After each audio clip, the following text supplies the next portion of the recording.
It's just divine.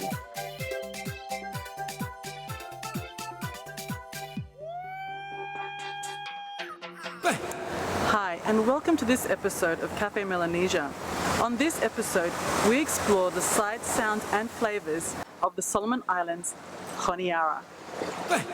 We visit the colorful Honara Central Market to find cuisines to cook dishes from the Western Province of Solomon Islands. The people of Western Province are famous for their ngali nut specialities and delicious hauhu dumplings. My friend Martina will show us the delicacies from the Shortland Islands of Western Province. Martina is a women's leader and community worker who promotes good health, nutrition and sustainable living among urban communities in Honara.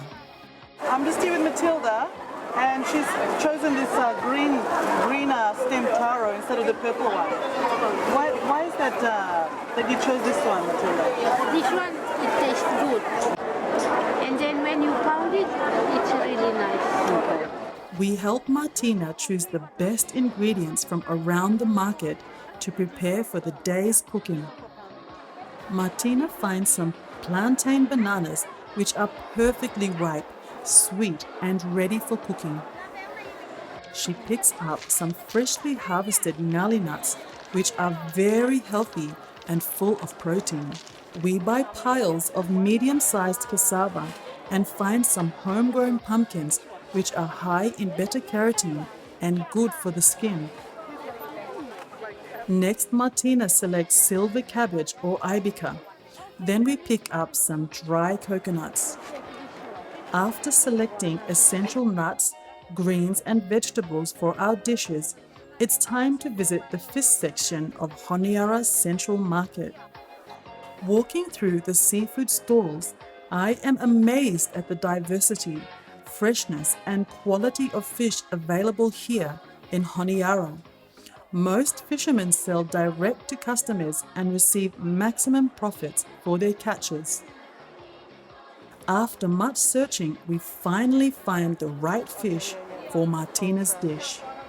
So we're going for this particular trout because it's got a lot of flesh in it, and it's good for smoking. Is that right? Yes. So what we're going to get here are some ngali nuts. $5 Solomon dollars for one. So a great source of protein, and it was used in the cooking and with the island cabbage, cooked in the fire, and also with the cassava as well, pounded up and cooked inside the earth oven. So we're going to get some of this. So as you can see, the ngali nut has got a very hard shell. So if you want to eat this, you've got to get a stone or a hammer and crack it open and eat it. Last of all, we pick up some bundles of firewood for our cooking adventure. I can't wait to see what lies ahead in Martina's culinary cook-up. Hi, I'm here with Martina in Naha 4 in Honara. And basically yesterday we went to the market and we bought a whole lot of foods, and Martina is just going to explain what lovely dishes she's going to be cooking up for us today. The first one is pisu, and that is what we call in Shortlands, pisu.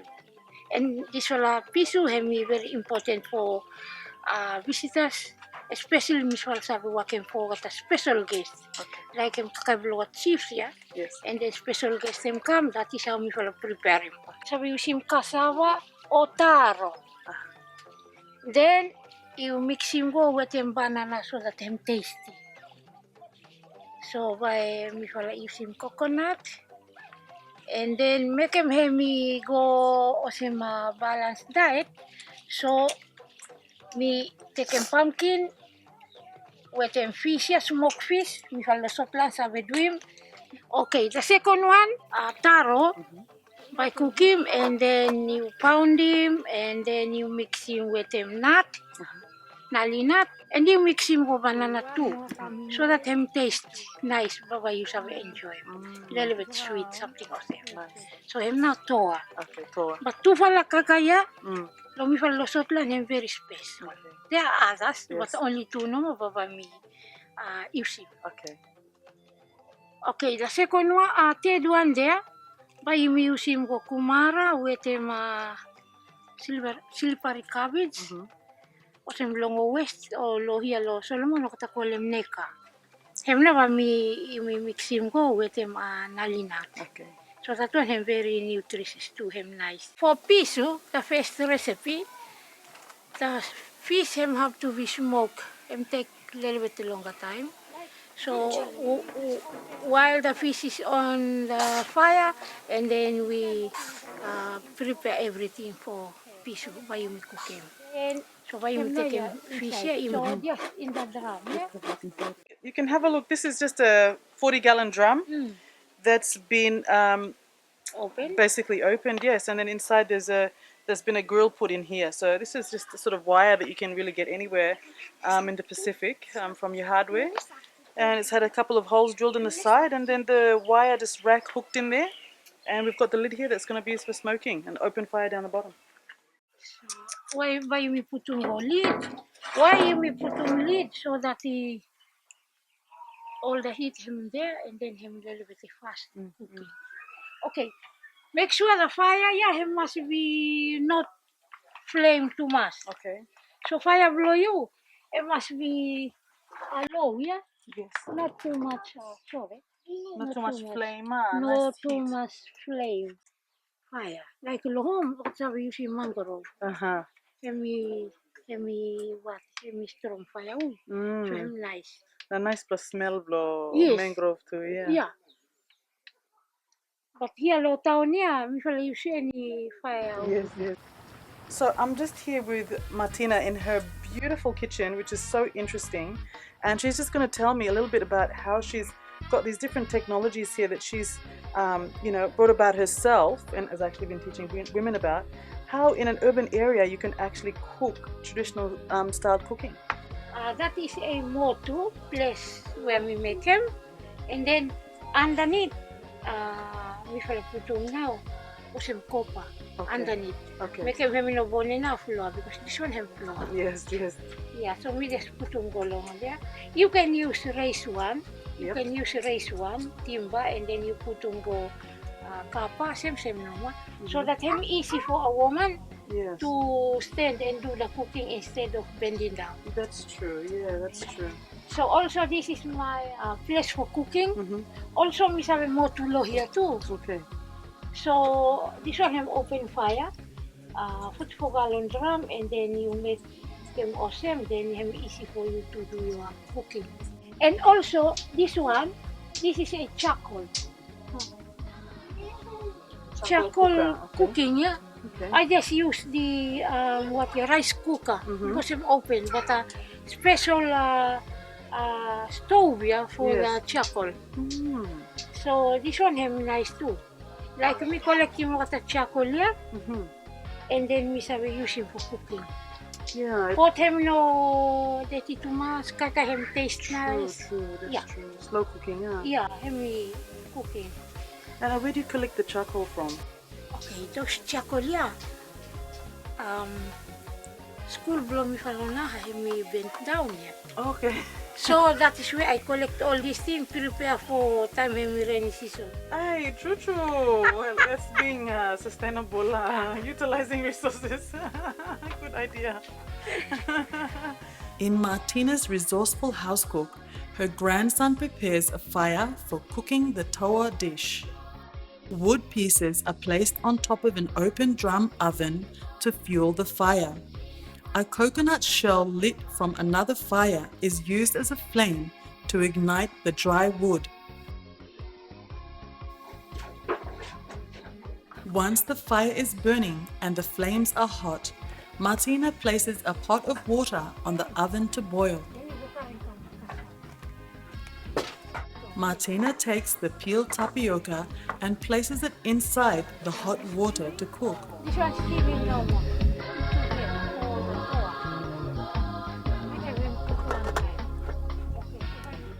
In preparing for the next ingredient of the dish pisu, Martina cuts the skin off the taro with a knife. Once all the skin is removed, Martina washes the taro and starts slicing the tuber into pieces. That is why me choose him too. Time we cook him, Namata you cut him go him small all of him. Cut go him short.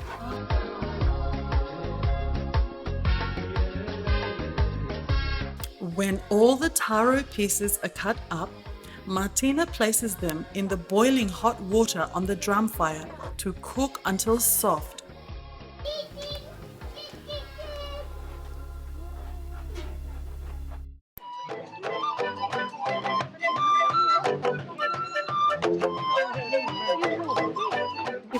Fish. Time him dry good. Now, like what I wanted to say is the really great thing about smoking fish is not only does it taste better, but it's also healthier instead of frying the fish. So when you're frying the fish with your saturated fatty oils, not only are you eating the oil from the fish, but also that oil it's been fried in. So this is a really fantastic, healthy way of eating your fish. Yeah. So you see, he him circulate low here, him fast, yeah. About 1 hour or same. Time me prepare him go fish with him ready. This one him should be ready too. So here are the ngali nuts that Martina has actually broken up previously. As you can see, they're really, really fresh. The outside papery shell is still quite dry. And so yeah, these are really great, really high in really good fats for you, and got a lot of protein as well. So yeah, the ngali nut. So what we've got here are some shells from the ngali nut, or galip nut as it's called in Papua New Guinea. And basically Martina's using these in the charcoal oven that she's got here. So what these do is they burn slowly, and they become a really nice charcoal that's able to be used, and good combustion as well for the fires here. So yeah, a really great way to make use of everything. This one for the coconut. Why I am, because it's, see, big, yeah? Okay, so you're So going if to refine, make it smaller. Yeah, okay. so that you make enough cream too. Okay, so this is a good way to make more cream for the coconut. Yeah. Oh, So you, oh wow. so make a new garden. Not like go town. Mm. Coconut is expensive, yeah? I'm sure. So if you want to take a good milk, you have to pound it so that you got it stuck. So the really great thing about preparing meals in this way is, as you can see, it takes a lot of hard work. So you're sweating at the same time, you're exercising even before you have your meal. So it's really fantastic. You're burning calories and you're getting your blood pumping around your body. So it's a really fantastic way to make sure you get lots of cream out of your coconut, that's for sure. No water added to this coconut cream, no, it's just pure. Pure.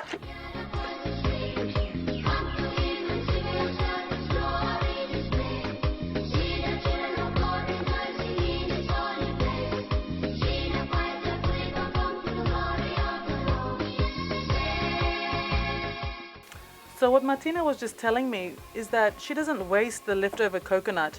You can see this dried coconut that has had the cream squeezed out of it. What she does is that she'll dry it out in the sun during the day, and then in the evenings when the mosquitoes come out, the dangerous ones, she puts it on the fire, and the smoke actually acts as a repellent and chases those mosquitoes away. So it's really fantastic utilizing what you have right in your backyard to get rid of some things, and it's not toxic, it's not poisonous. In fact, it smells quite nice, so I think that's a good way to get rid of mosquitoes. Now we're going to strain it and get rid of all the little bits of extra coconut left on the bottom. So we're left with a pure coconut cream.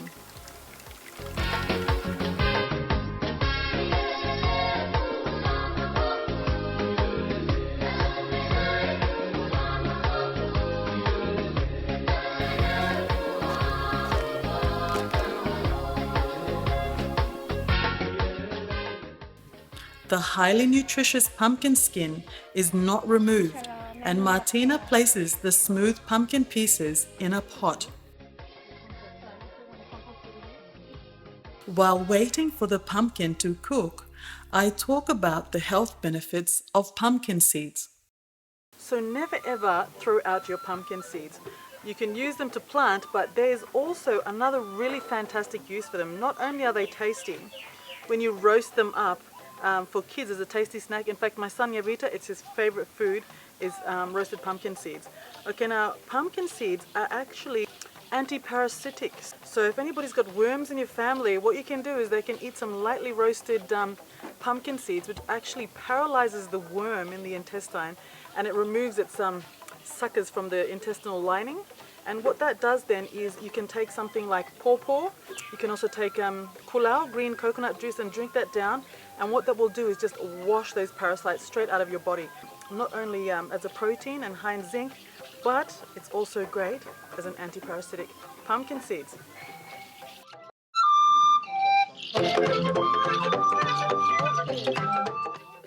To prepare the habali dishes, Martina removes the cooked taro and places the pieces into a long wooden mortar.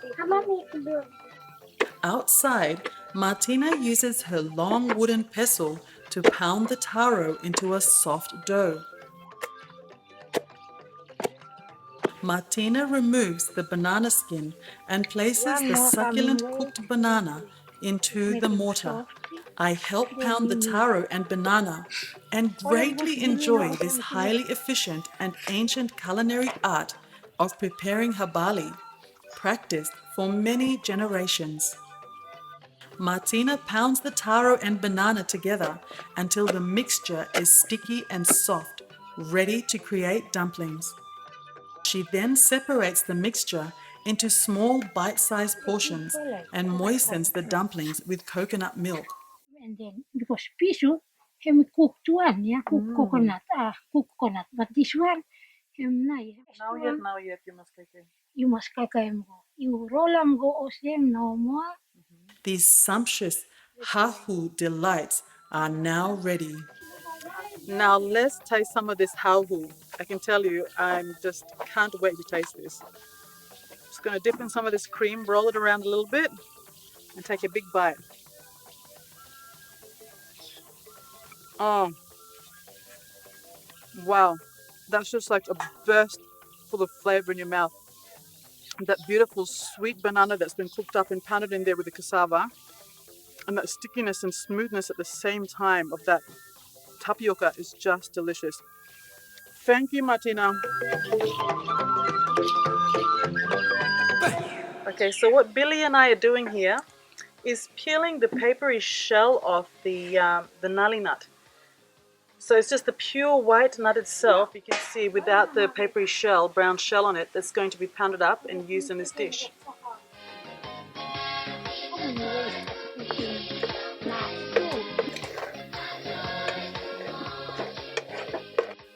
So what's happening now is that Martina is just lightly roasting these delicious ngali or garlic nuts. And what she was just saying is that traditionally they're actually used to smoke them. So they smoke them over the fire and store them inside bamboo. So it actually lasts for months and months because, you know, the season, food is very seasonal in the, you know, on our island. So basically it's a way to preserve it so you can eat it for longer. And also when they do fruit, they fruit very abundantly. So you've got to store them and save them somehow. In creating the toa, the roasted ngali nut kernels are put into the wooden mortar. I help Martina by smashing the ngali kernels into a pulp until they form a smooth dough.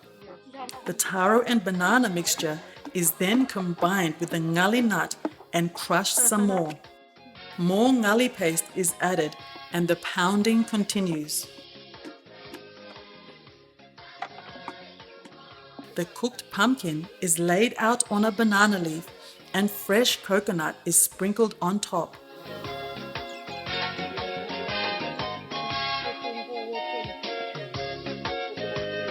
To add freshness and flavor to the habali, the balls are also rolled in scraped coconut.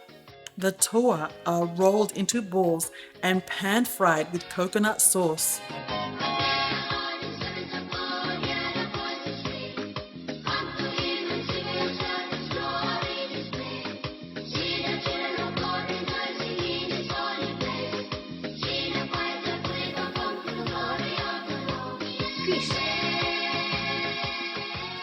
cassava. Pata vai finire di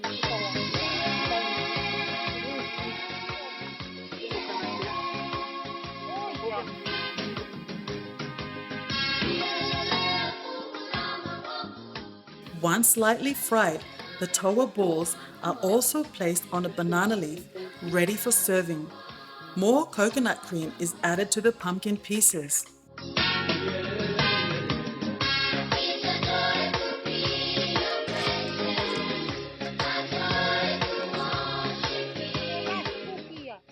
Last of all, Martina prepares the island cabbage and ngali nut to make masi masi. Pure smashed ngali nut is removed from the wooden mortar. Yummy. A pinch of salt is sprinkled into boiling water and shredded island cabbage is put in. So you leave it and steam. Once the cabbage is boiling, a large quantity of smashed ngali nut is added and stirred into the pot. The result is steaming hot greens with a special nutty aroma. This signature masi masi dish is one of Western Province's most delicious and unique cuisines. Finally, to add volume to the meal, cooked taro and tapioca pieces are placed around the masi masi dish.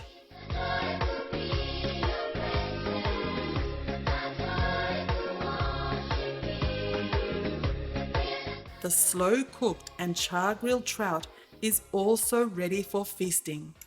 Now we've finished that big cooking marathon, and now we've got these beautiful dishes here that I'm going to taste. We have the pisu, which is the tapioca with a sweet banana, and that the coconut cream that was lightly heated over the fire to make this beautiful cream on top here. We have the habili, the taro habili and the banana habili. So the banana habili was mixed with the cassava, and the taro was mixed with the ripe banana and rolled in the coconut. We also have here the towa, which was the pounded up garlic on ngali nut, which was mixed with the taro. And we have here the masi masi, and that is the ngali nut that was mixed with the island cabbage, or ibica as they call it in Papua New Guinea, and the beautiful pumpkin here steamed with the beautiful cream on top, and of course the smoked fish. So let's have a taste and see what they're like. Okay, let's start with the pisu. Have a look at that gorgeous cream on that. Now let's have a taste. Yum, that is so delicious. And that cream has got a roasted flavor to it. Just delicious. Let's try the habili. Okay, first the taro.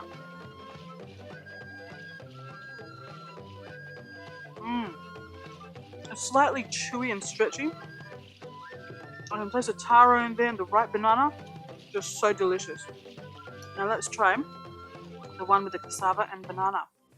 Oh, also so delicious, and I can really feel how full of energy it is and how filling as well. Now, I've been told that it's good to have it with the smoked fish, so let's taste it with the smoked fish. Bit of smoked fish. Delicious. Coral trout.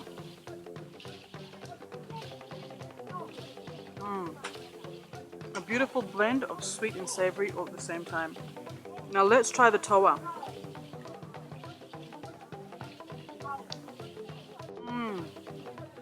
I can really taste the nut in that. The ngali, the oils from the ngali really come through with this dish. It's just delicious. Now let's try the greens.